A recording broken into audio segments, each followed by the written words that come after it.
Eu era um garoto. Ano que vem vai fazer 20 anos esse fato. Ano que vem. E na hora que esse cara falava isso, e alguém ria e falava, não, nós vamos mandar você pro presídio. Amigo.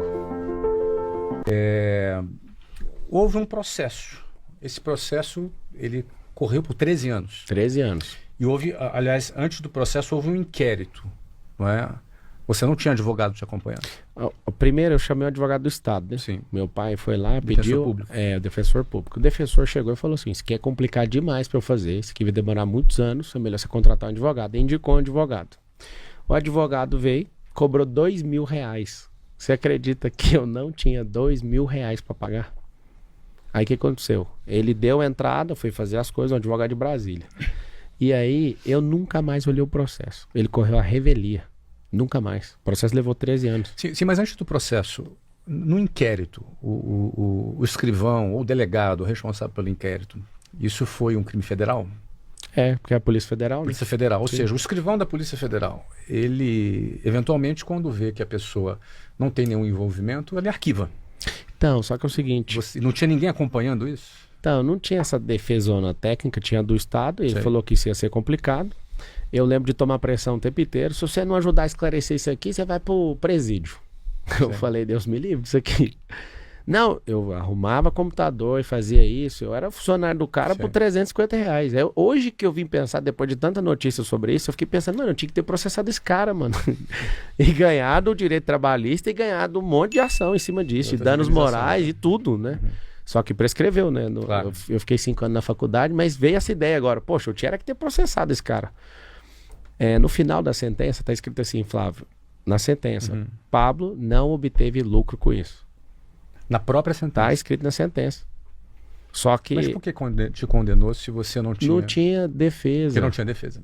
O que eu tô te falando é o seguinte, eu envolvi com esse cara, não foi com quadrilha, eu não sabia o que esses caras faziam. Esse cara foi líder da minha igreja, que fazia isso. Não quero nem tocar no nome dessa pessoa. E aí ele me pagava R$350. O que aconteceu? O computador parava de funcionar, eu ia, mexia no computador, ele voltava a funcionar. Deixava acesso remoto, ele funcionava só com acesso remoto aberto. Ele pedia pra mim várias coisas que tinha que fazer, como, né, tipo, eu sou seu patrão, faz isso, faz aquilo. Você tinha qual idade? Tinha 17 para 18. 17 para 18. E aí o que aconteceu? Eu acordo um dia, você tá preso. Eu falei, que preso? O que eu fiz? Aí fui pra delegacia, contei tudo que eu sabia. E eles não me liberavam. Falavam, você tem que falar mais, né? Aí alguém me falou um negócio assim, tem uma... Se você ajudar na investigação, tem a delação premiada. Aí eu falei, o que é delação premiada? Eu tinha acabado de entrar na faculdade de Direito. Eu não sabia o que era isso. Acabado de sair da escola. Cara, de verdade, assim, eu era um garoto. Ano que vem vai fazer 20 anos esse fato. Ano que vem. E na hora que esse cara falava isso, e alguém ria e falava, não, nós vamos mandar você pro presídio. Amigo, eu só queria ser um vidente, pra falar 1000 coisas e falar só queria ir embora. E eu lembro que eu fui falando até onde eu imaginava, não é que eu sabia não, que eu imaginava, pra dar um jeito de sair dali. Acho que eu fiquei 3 dias lá. E aí na hora que eu saio, cara, eu falo, meu Deus do céu, o que aconteceu? Eu fiquei lá na Superintendência da Polícia Federal. E daquilo ali pra frente, cara, eu tenho um cuidado de mexer com gente. Eu sinto cheiro de malandro de longe, eu prefiro tomar prejuízo. Quando eu vejo gente que não presta, eu fico louco, adoecido com isso.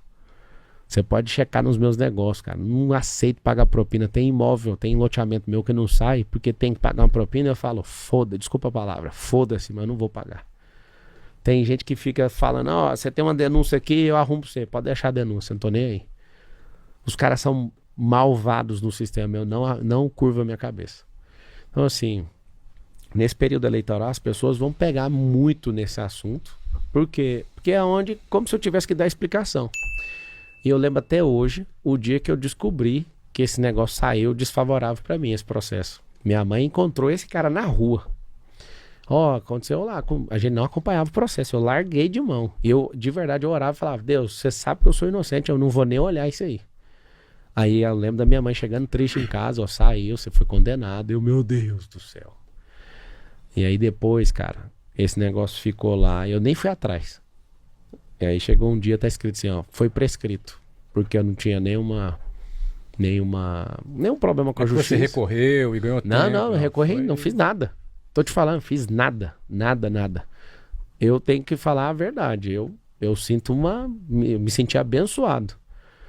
Porque depois disso, eu não tenho um deslize com negócio e com injustiça com ninguém. Eu não aceito, não admito. Isso me fez ser outro cara, sabe? Uma outra pessoa. Foi como se fosse um treinamento prático de que não Cara, eu fazer mais. odeio injustiça e eu luto e tomo prejuízo por conta disso. Por não aceitar, não praticar e arrebentar quem faz esse tipo de coisa. E respondeu algum outro processo criminal depois disso? Nenhum processo. Tem